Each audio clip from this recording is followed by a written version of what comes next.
जय भीम. आज आपण अशा व्यक्तीसोबत आहोत की ज्यांनी अतिशय कमी कालावधीमध्ये UPSC सारखी परीक्षा क्रॅक करत सर्वसामान्य विद्यार्थ्यांसाठी एक नवा आयाम आणि नवीन मैलाचा दगड ते आपल्या समोर ठेवलेले आहे. आज समाजामध्ये अनेक विद्यार्थी असे आहेत की जे UPSC, MPSC आणि तत्सम स्पर्धा परीक्षांमध्ये मेहनत करत आहेत. त्या सगळ्यांसाठी मार्गदर्शक असा तिचा प्रवास असणार आहे. अशा प्रियंका सुरेश मोहिते यांच्यासोबत आज आपण आहोत. मॅडम, तुमचं खूप खूप स्वागत. Thank you so much sir. बार्टीच्या माध्यमातून मी चंद्रकांत इंगळे आज प्रियंका मोहिते मॅडम यांचा इंटरव्ह्यू मी या ठिकाणी आपल्या सगळ्यांसाठी घेत आहे. तर सुरुवातीला आपण त्यांच्या शैक्षणिक प्रवासाबद्दल आपण त्यांच्याकडून जाणून घेणार आहोत. तर मला मॅडमांना असा प्रश्न विचारायचा आहे की आता आपण जे यश संपादन केलेलं आहे, तर या यशामध्ये तुम्ही तुमचा शैक्षणिक प्रवास कसा सुरू केला त्याबद्दल आम्हाला सगळ्यांना ऐकायला आवडेल. मी बेसिक स्कूलिंग जे आहे बालवाडीपासून ते 5वी पर्यंत ते स्वामी मुक्तानंद विद्यालय येवला येथून केले, मराठी मीडियम मधून. त्यानंतर 6वी ते 12वी मी जवाहर नवोदय विद्यालय खेडगाव येथून माझं शिक्षण पूर्ण केलं. सायन्स फॅकल्टी मधून मी 12th सायन्स CBSE केलं आणि त्यानंतर UPSC करायचं हा ध्यास मी मनाशी उराशी बाळगला आणि त्याचसाठी मी आर्ट्स फॅकल्टीला शिफ्ट झाले. आणि मग ग्रॅज्युएशन मी राज्यशास्त्र विषयातून केलं सर परशुराम भाऊ महाविद्यालय SP कॉलेज येथून. आणि पोस्ट ग्रॅज्युएशन मी आता 23ला पास आउट आहे. माझं पोस्ट ग्रॅज्युएशन पण झालं सावित्रीबाई फुले पुणे विद्यापीठ येथून कॅम्पस मधून. तुम्ही आता सांगितलं की MA तुमचं राज्यशास्त्र या विषयामधून झालेलं आहे. तुम्ही सायन्समधून आर्टला गेला, बरोबर? तर सायन्समधून आर्टला जाणे हा UPSC किंवा MPSC किंवा इतर ज्या स्पर्धा परीक्षा तुम्हाला करायचं आहे याच्यासाठी निर्णय घेतला होता की हे तुम्हाला कठीण जात होतं सायन्स? सायन्स मला कठीण जात होतं असं म्हणणं थोडं अवघड आहे, कारण मला 12th सायन्सला 84% होते CBSE बोर्ड मधून. कठीण होता असं नाही, तर माझा हा पर्सनल चॉईस होता. आणि माझ्या स्कूल प्रिन्सिपल जे होते केरळचे प्रफुल्लन सर, त्यांनी मला सांगितलं होतं की आर्ट्स फॅकल्टीला जाऊन मग सिव्हिल सर्व्हिसेस करशील तर तो प्रवास थोडा सोपा होईल. आणि आर्ट्स फॅकल्टीला गेल्यामुळे बऱ्यापैकी सिलेबस ओव्हरलॅपिंग होता, प्रिपरेशनसाठी इनफ टाइम होता आणि एकच एक गोल मनासोबत उराशी बाळगलेलं होतं की कलेक्टर व्हायचंय, आजोबांचं स्वप्न पूर्ण करायचंय. त्यामुळे आर्ट्स फॅकल्टी चूज केली. म्हणजे अनेक ज्या वेगवेगळ्या विद्याशाखांमधले विद्यार्थी आहेत ब्रँचेसला शिकणारे, त्या सगळ्यांसाठी प्रियंकाने जे आता आपल्या समोर जे उत्तर दिले की आर्ट्स मधून पण जाणारी जी मुलं आहेत तर ती सुद्धा UPSC पास होऊ शकतात. त्यांच्या मनात जो न्यूनगंड आहे त्यांच्यासाठी सुद्धा आपला जो आताचे जे यश आपण मिळवले हे मार्गदर्शक ठरेल असं मला वाटतं. तर तुम्ही तुमचं संपूर्ण शिक्षण पूर्ण करत असताना काही शैक्षणिक प्रवासामध्ये तुम्हाला अडचणी आल्यात का?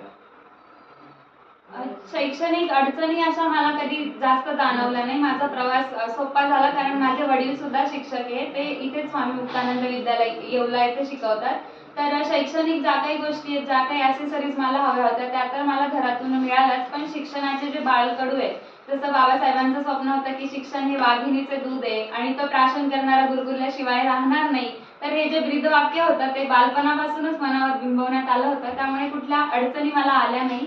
आणि जरी कुठल्या अडचणी आल्या तरी परिस्थितीचं भांडवल न करणे ही जी शिकवण मला घरातून मिळाली होती, त्यामुळेच मी आज इथवर पोहोचले.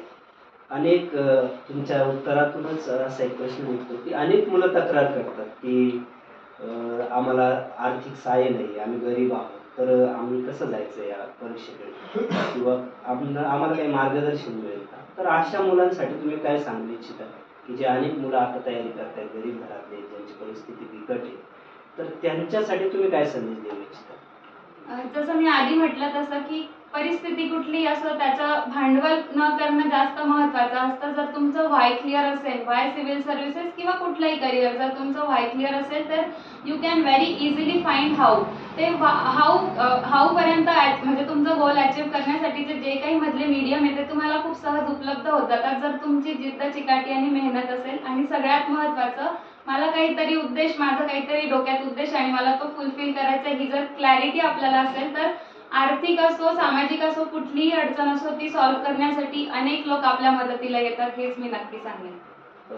तुम्ही आता सगळं हे जे यश संपादन केले, तर प्रत्येक माणसाचा त्याच्या आयुष्यामध्ये एक आदर्श असतो. तर तुमचा असा कोण आदर्श आहे की ज्याला बघून तुम्ही तुमच्या आयुष्यामधले अचिव्हमेंट्स पूर्ण केलेले आहेत? ते तुमचा लहानपणापासून आदर्श आहे किंवा ते तुम्हाला सतत तुम्ही जेव्हा खचता, तुम्हाला त्रास होतो किंवा तुम्हाला असं वाटतं की माझ्याकडून होणार नाही, तेव्हा तुम्ही अशा कोणत्या मार्गदर्शकाकडे बघतात किंवा तो तुमचा आयडल आहे तुमच्या आयुष्याचा?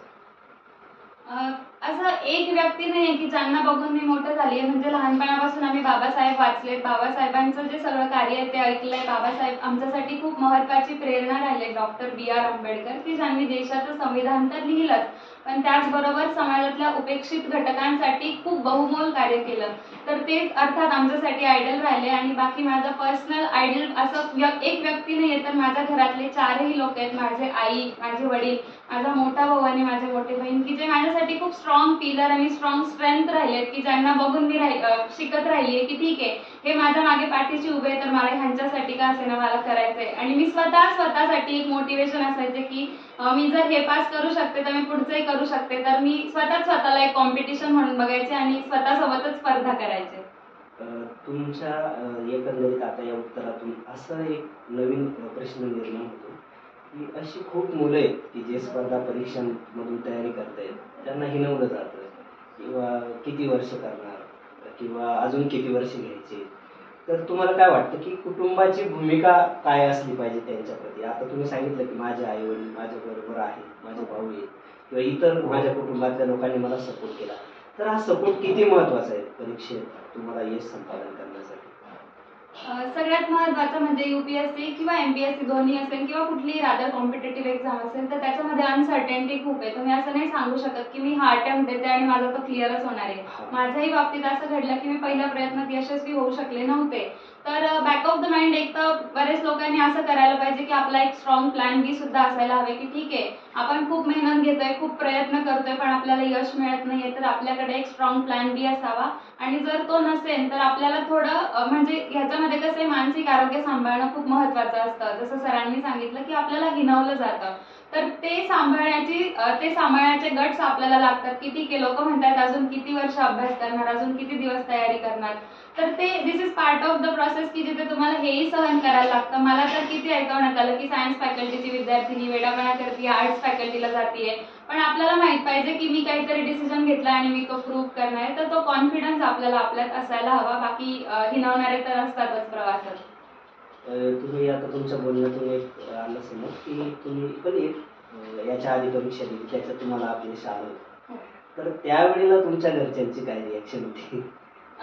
पहिले तर म्हणजे मला स्वतःलाच खूप नर्वस फील होत होतं की मी म्हणजे लाईफमध्ये पहिल्यांदा फेल्युअर फेस केलं होतं मी. त्याच्या आधी कन्सिस्टंटली आपण खूप चांगला स्कोअर करत असतो आणि पहिल्यांदा एवढी मोठी परीक्षा आणि त्याच्यात अपयश आलं. पण मी पुन्हा तेच सांगेन की माझं जे फेल्युअर होतं ते माझ्यामुळे होतं, माझे प्रयत्न कमी पडले होते. आणि मला फॅमिलीने हेच सांगितलं की तू पुन्हा प्रयत्न कर. ते KBC मध्ये सांगितलं तसं की सेटबॅक का जवाब कमबॅक से दो. तर तो माझा ॲटिट्यूड होता. थोडा पॉझिटिव्ह ठेवला मी की ठीक आहे ह्यावेळेस आपल्याला एक स्ट्रॅटेजी नव्हती, थोडे प्रयत्न कमी पडले होते, तर ती अभ्यासाची खोली वाढवूया, परीक्षेला व्यवस्थित समजून घेऊ. आणि फॅमिलीने पण मला तेच सांगितलं की तू करत राहा प्रयत्न, तुला यश नक्की मिळेल, आम्ही आहोत तुझ्यासोबत. अरे वा, छान. आता तुम्ही हा जो सगळा शैक्षणिक प्रवास केला, तर याच्यात तुमची मेंटल हेल्थची, तुमचं मानसिक स्वास्थ्य जे आहे, हे तुम्ही सांभाळण्यासाठी काही विशेष असे प्रयत्न केले? मला असं म्हणजे वाटतं योगा असेल, मेडिटेशन असेल किंवा वाचन असेल त्या संदर्भातलं, किंवा तुम्हाला कुठे काही प्रशिक्षण तुम्ही घेतलं का? मला असं वाटतं की एकच एक अभ्यास केला की लाईफ मोनोटोनस होतं, की तुम्ही सकाळी 7ला उठताय, रात्री 10-12 वाजेपर्यंत लायब्ररीत बसून राहताय, तर ते ह्युमनली पॉसिबल पण नाहीये. मी स्वतः सुद्धा मोजून अगदी 6 ते 7 तास क्वालिटी स्टडी करायचे. पण मानसिक आरोग्य सांभाळण्यासाठी मी माझ्या हॉबीजला खूप महत्त्व दिलं होतं. मला लिहायला आवडतं, स्पीच असेल किंवा मग माझ्यासोबत काय घडलं ते मला नोट करून ठेवायला आवडतं, किंवा एखाद्या कुठल्या विषयावरती जर आपण असं मत मांडून ठेवलं तर ते मनाला एक विरंगुळा पण मिळतो. त्याचबरोबर चिट चॅटिंग की माझ्या UPSCच्या ऍप्लिकेशन फॉर्ममध्ये पण दिलं होतं की मला गप्पा मारायला आवडतं. गप्पा मारल्या की लोकांचे एकमेकांचे आनंद शेअर होतात. मी माझ्या फ्रेंड्ससोबत इंटरॅक्ट करायचे, तर त्याच्यातून छान वाटायचं. बाकी मानसिक आरोग्य सांभाळण्यासाठी मी स्पीच कॉम्पिटिशन असेल किंवा इतर ज्या काही माझ्या हॉबीज होत्या, हार्मोनियम वाजवणं असं सगळं करायचे किंवा सॉंग्स ऐकणं असं असायचं. तुम्ही म्हणजे छंद जर माणसाच्या आयुष्यामध्ये असला तर तो कसा वापरता येतो आपल्याला किंवा आपल्या यशामध्ये त्याचा कसा सहभाग आपल्याला करून घेता येतं, हे आपल्याला प्रियंका मॅडमच्या एकूण प्रवासामधून लक्षात येतं. तर माझ्या असं लक्षात आलं की तुमच्या बोलण्यातून की तुम्ही वक्तृत्व पण आवड तुम्हाला होती, तुम्ही लिखाण स्पीच देत असताना लिखाण वगैरे करायची. तर या सगळ्या छंदाचा उपयोग तुम्हाला तुमच्या अभ्यासाच्या दरम्यान झालाच, ते तुमच्या एक सगळ्या बोलण्यामधून आलं. तर ह्या सगळ्या प्रवासामध्ये तुमच्या घरचे, तुमचे आई वडील, तुमचे आसपासचे तुमचे छंद या सगळ्यांनी तुम्हाला तुमचं आयुष्य समृद्ध केलं, बरोबर. तर या वेळेला आपण काही बाहेरून मार्गदर्शन किंवा इतर संस्था किंवा क्लासेस याच्यापैकी असं कुणी आहे का की ज्यांचं तुमच्या आयुष्यामध्ये योगदान आहे, या यशामध्ये काही संस्था असतील किंवा काही तुमचे मित्र परिवार असतील किंवा इतर बाबी असतील, तर त्याबद्दल आम्हाला जाणून घ्यायला आवडेल. मला असं वाटतं की UPSCचा जो अभ्यास आहे ना, त्याच्यामध्ये काय करायचं ह्याच्यापेक्षा काय नाही करायचं हे जास्त क्लिअर व्हायला लागतं. आणि ते काय नाही करायचं हे मला क्लासेसमधून खूप चांगल्या प्रकारे कळालं. मी सेकंड इयरला असताना भगीरथ अकॅडमी बाय रंजन कोळंबे इथे होते. तिथून मी 1 वर्ष GS+ ऑप्शनल असा क्लास केला होता. तर तिथून मला माझ्या स्वतःच्या नोट्स बनवता आल्या. मी ज्या रनिंग नोट्स बनवल्या आणि मी त्या थ्रूआउट वापरल्या. त्यानंतर जेव्हा माझा हा अटेम्प्ट होता तेव्हा मी टेस्ट सिरीज लावली होती प्रयास इन्स्टिट्यूट पुणे. तर तिथून पण मला खूप हेल्प झाली की टेस्ट सिरीजमध्ये माझा स्कोर तर येत नव्हता, पण मला कळत होतं की माझ्या नेमक्या चुका कुठे होत आहेत आणि त्या वेळच्या वेळी मी रेक्टिफाय करत होते. तर क्लासेसमधून मला हा फायदा झाला. त्याचबरोबर मी अनेक ठिकाणी मॉक इंटरव्ह्यू दिले. पुण्यात युनिक अकॅडमी असेल किंवा दृष्टी व्हिजन, दिल्लीला मी शेवटचे 15 दिवस दिल्लीमध्ये मॉक इंटरव्ह्यूज दिले होते. तर त्याचाही मला खूप चांगल्या पद्धतीने फायदा झाला. आणि जी सेल्फ इम्प्रूव्हमेंट होते त्याच्यासाठी जी रिसेप्टिव्हिटी फीडबॅक लागते ती माझी खूप चांगली होती की ठीक आहे, समोरचा मला काहीतरी सजेस्ट करतोय तर मी माझ्या अकॉर्डिंग मोल्ड करून ते सजेशन स्वतःमध्ये घेण्याचा प्रयत्न करत होते. आणि त्याचबरोबर मी ज्यावेळेस मेन्स क्लिअर झाले, मेन्स किंवा प्रिलिम्स दोन्ही क्लिअर झाले, त्यावेळेस बार्टीकडून मला एक फायनान्शियल असिस्टन्स मिळाला होता. टोटल 75,000 मिळाले होते. तर तो एक स्वतःचा काहीतरी कमावल्याचा जो आनंद होता, म्हणजे रिझल्ट तर आपल्याला दिसतोच, पण त्याचबरोबर एक काहीतरी अमाऊंट आपण कमावतोय तो जो आनंद होता तो वेगळाच होता. त्यामुळे दिल्लीला जाताना फ्लाईटमध्ये बसताना एक मनात असं सेल्फ असं काहीतरी अचिव्हमेंट होतं, सेन्स ऑफ अकॉम्प्लिशमेंट, की आपण स्वतःच्या पैशावर, म्हणजे वडिलांचा पैसा तर आहेच, त्याच्याशिवाय मी इथे पोहोचूच शकले नसते, पण ती जी स्वतःची कमाई होती त्याच्यावर फ्लाईटमध्ये बसण्याचा मजाच काही और होता. म्हणजे बार्टीने तुम्हाला तुमच्या घरापासून झेप घेण्यापर्यंत म्हणजे आकाशात भरारी घेण्यासाठी बार्टीचा मोठा वाटा राहिलेला आहे असं वाटतं. तर बार्टीने तुम्हाला वेळोवेळी कशी मदत केली, थोडक्यात सांगता येईल का? बार्टी सोबत जसे माझा कनेक्ट झाला, म्हणजे 20 मध्ये आपली भेट झाली होती, त्यावेळेस मला कळालं होतं की अनेक वेगवेगळ्या प्रकारच्या योजना बार्टी मार्फत राबवल्या जातात. आणि त्यावेळेसही आपण ती खंत व्यक्त केली होती की मुलांपर्यंत अनफॉर्च्युनेटली तर पोहोचत नाहीये. तर ते पोहोचवण्यासाठी आपल्यासारखे अनेक लोक कार्य करतात. तर त्याचा मला जास्त आनंद वाटतो की त्या प्रोसेसचा मी पार्ट राहिले. 20 मध्ये मला बार्टी या संस्थेबद्दल एक माहिती मिळाली. त्यानंतर मग मी ज्यावेळेस सेकंड टाइम अटेम्प्ट दिला तेव्हा माझी प्री क्लिअर झाल्यानंतर मला जो फायनान्शियल असिस्टन्स मिळाला किंवा मेन्स नंतर किंवा मी दिल्लीला असताना पण अनेक लोकांनी मला बार्टी या संस्थेबद्दल सांगितलं की कशा पद्धतीने त्याची हेल्प घेऊन ते दिल्लीमध्ये शिकतायत. तर असा थ्रूआउट बार्टीचा माझ्या जर्नीमध्ये रोल राहिलेला आहे. आपण ज्या वेळेला मुक्तीभूमीला बार्टीला भेटलो आणि त्यावेळेला तुम्ही भेटलेल्या छोट्याशा लाजऱ्या प्रियंका मॅडम आज म्हणजे बार्टीने योगायोगाने मी तुम्हाला भेटून ती माहिती दिली बार्टीबद्दलची आणि तुम्ही पास झाल्यानंतर तुम्हाला उडण्याचं बळ बार्टीनं त्यावेळेला दिलं. तर या सगळ्या प्रवासामध्ये बार्टीचा सुद्धा आपल्या या यशामध्ये कुठेतरी हातभार राहिलेला आहे. तर आम्हाला पण काम करत असताना आम्ही जेव्हा एखादं काम करतो आणि जेव्हा लोकांपर्यंत माहिती देतो आणि त्याचं जेव्हा लोक सार्थक करतात तर आम्हालाही त्या कामाचा आनंद होतो की आपण लोकांपर्यंत कुठेतरी पोहोचतो. आणि बरेच लोक असेल की ते सांगत नाही की आम्ही कुठल्या संस्थेतून आम्हाला मिळालेले आहे किंवा आम्हाला लाभ मिळालेला आहे असं सांगत नाही. तोही तुमच्या मनाचा मोठेपणा आहे की तुम्ही भरभरून ज्यांनी तुम्हाला मदत केली त्यांच्याबद्दल बोलतायत. तर तुमच्या या सगळ्या यशामध्ये तुमचे आई वडील, तुमचे नातेवाईक आणि संस्था ज्यांच्या नावाचा तुम्ही उल्लेख केला, या सगळ्यांनी तुम्हाला भरभरून मदत केली आणि त्या सगळ्यांचा तुम्ही परतावा तुमच्या स्पर्धा परीक्षेच्या यशातून तुम्ही तो दाखवलेले आहे. हे सगळ्यांसाठी जेव्हा एखादी संस्था, एखादी व्यक्ती जेव्हा आपल्याला काहीतरी देते आणि आपण त्याच्या बदल्यात त्याचा परतावा परत करतो, तर त्या सगळ्यांचंच चीज झाल्यासारखं असतं. तर असे तुमच्यासारखे अनेक मुलं आहेत की जे बार्टीमधून किंवा इतर संस्थांमधून आपले यश मिळवण्यासाठी प्रयत्न करतात. या सगळ्या मुलांना यशस्वी होण्यासाठी तुम्ही काय काम मंत्र द्या? मंत्र हाच असेल की तुम्ही जे काही करताय, म्हणजे माझे वडील किंवा माझी आई पण मला सांगायचे की जे करशील त्याच्यामध्ये अव्वल राहण्याचा प्रयत्न कर. तर तेच मी तुम्हाला सांगेन की स्वतःचं स्वॉट अनालिसिस करा, स्वतःमध्ये काय चांगलं काय वाईट आहे हे व्यवस्थित शोधून आणि त्यानंतर आपला करिअर पाथ निवडा. आणि जो कुठला पाथ निवडाल त्यामध्ये स्वतःचं असं म्हणजे स्वतःचं इनर मोटिवेशन तर असायलाच लागतं, पण त्याचबरोबर खूप कन्सिस्टन्सी लागते, खूप पेशन्स टेस्ट होतं ह्या प्रत्येकच स्टेजमध्ये. आणि खास करून UPSCच्या प्रत्येक स्टेजची एक वेगळी स्ट्रॅटेजी आहे. प्री करत असताना किंवा मेन्स किंवा इंटरव्ह्यू प्रत्येक स्टेजची एक वेगळी स्ट्रॅटेजी आहे. तर नुसतं फक्त ढोर मेहनत घेऊ नका, ढोर मेहनत तर गरजेचे आहेच, पण त्याबरोबर एक स्मार्ट स्टडी लागतो. खूप 12 तास 14 तास अभ्यास करा हे मी नाही सांगणार, पण जेवढा काही कराल तो क्वालिटी स्टडी असला पाहिजे. आणि एक स्वतःला एक ॲप्रिशिएट करा की ठीक आहे, आज रोज मी 5 तास अभ्यास करते तर आज मी 6 तास केला. छोट्या छोट्या अप्रिसिएशन मधून आपलं स्वतःचं तर मनोबल वाढतंच, पण आपल्याला ह्या प्रवासात टिकून राहायला जी स्ट्रेंथ लागते ती वाढते. आणि प्रत्येक स्टेजमध्ये स्वतःवर एक कॉन्फिडन्स असायला पाहिजे की मी हा निर्णय घेतला आणि मी तो पूर्णत्वास नेणार आहे.